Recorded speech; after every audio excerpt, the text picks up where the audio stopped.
vidas. Porque o Todo-Poderoso, Ele é comigo e contigo.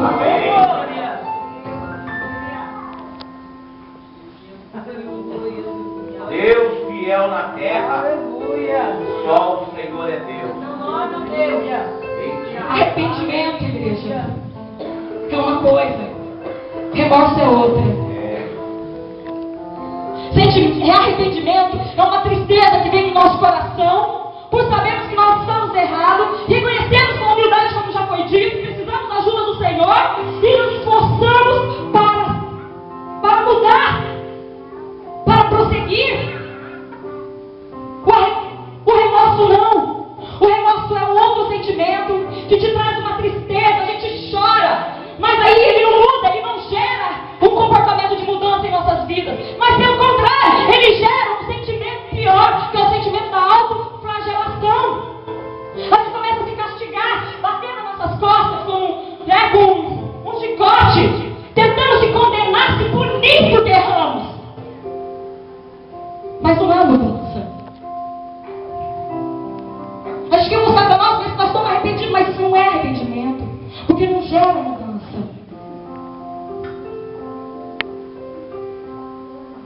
O que nós estamos provando neste momento?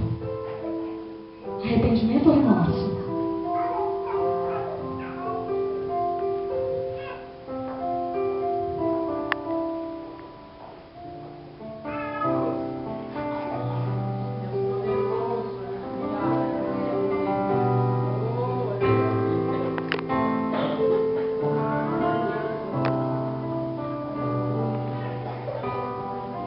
O Senhor tinha separado Neemias na terra para essa grande obra.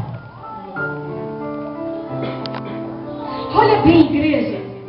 Olha bem. Aquele povo havia pecado, foram levados para o exílio, não se arrependeram dos seus pecados. Mesmo assim, o Todo-Poderoso ainda voltou a olhar para eles. Eles não mereciam, mas mesmo assim o Senhor voltou a ter misericórdia e compaixão deles. O Senhor havia feito uma promessa para Abraão. E Ele, como um Deus que cumpre suas promessas, que tem palavra. Porque se Ele disser para você assim, é assim. Eu vou fazer, eu vou fazer. E não adianta colocar Deus contra a parede, porque no tempo dele Ele vai fazer, e não no teu e no meu. A ansiedade do homem não gera o trabalhar de Deus. Houve uma época na minha vida, sempre lá na base, no qual eu estava ansiosa porque eu queria algo de Deus. E eu queria ouvir Deus falar. Quanto mais eu queria ouvir Deus falar, menos eu conseguia ouvi-lo. Então, um dia muito revoltada, eu saí da base, peguei uma bicicleta sem freio de uma das mulheres lá na base e saí caminhando pela estrada fora lá de Porto Velho, em Rondônia. E brigando com Deus: Senhor, não quero mais, não faça mais, não quero mais. Que arrogância! Quem sou eu para falar com Deus assim? Mas eu falava, eu disse: eu não quero, Senhor. Você não quer falar comigo também? Não precisa mais falar.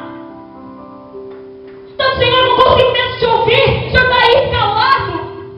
E fui reclamando e murmurando. E uma das coisas que Deus não suporta é a murmuração, crente. Então, de repente, eu encontro uma bicicletaria. Bicicletaria, acho que é assim que se fala, né? E ao entrar, tinha uma senhora sentada no chão, na cadeira. Em volta dela tinha uns pneus velhos. E ela estava com uma garrafa de bebida alcoólica. Uma cerveja, acho que era cerveja, não me recordo, porque já fazem 6, 7 anos isso. Então, quando ela me viu entrar, o senhor me acompanhou de encontro comigo e perguntou o que eu queria colocar freio nessa bicicleta. Ele levou minha bicicleta e ela me viu e falou: filha, eu estava aqui te esperando. Então eu pensei: eu? Me esperando? Eu nem conheço. Ela falou: por favor, filha, senta aqui do meu lado. E me fez sentar sobre aqueles pneus. Então ele segurou a minha mão com tanta força e não soltou durante muito tempo.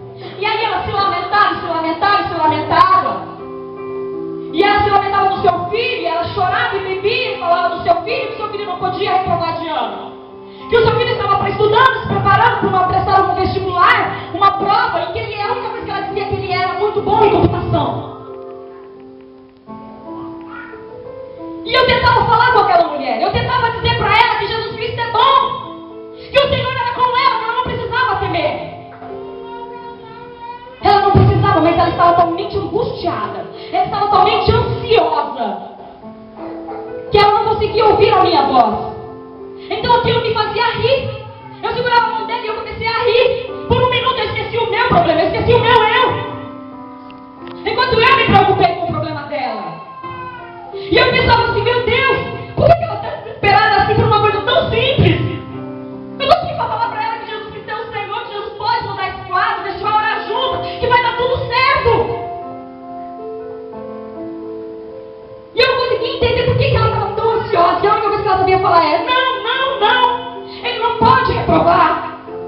Ele não vai aguentar, ele não vai suportar. Se ele ficar bem, eu também não vou ficar bem. Então, de repente, o Espírito Santo fala comigo e diz, filha, diz assim para ela, que o filho dela vai ser um grande advogado e um grande homem de Deus. Eu falei, eu não falei isso para ela, não. E não falei, eu desobedeci o Senhor.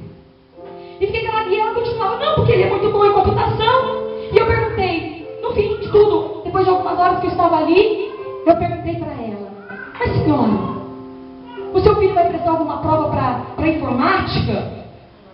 E ela disse, não, o meu filho vai prestar para ser advogado. Mas não adiantava mais eu dizer para ela, porque ele não ia acreditar em mim. Embora eu tentasse ainda dizer, ela não me ouviu. Então o Senhor veio, trouxe a bicicleta e disse para mim, olha, desculpa, mas não tem freio. Ah, tudo bem. Peguei a bicicleta, me despedi e fui embora.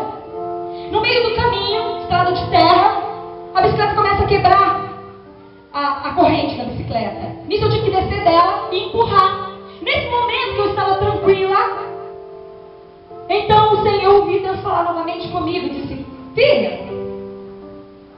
E eu respondi, sim, Senhor. Ele falou, você viu aquela mulher? Eu falei, vi, Senhor. Já viu como que ela estava? Jesus, tudo que eu tentava falar para ela, ela não me escutava. Ele falou, eu vi. Você viu, filha? Eu falei, eu também vi, Senhor.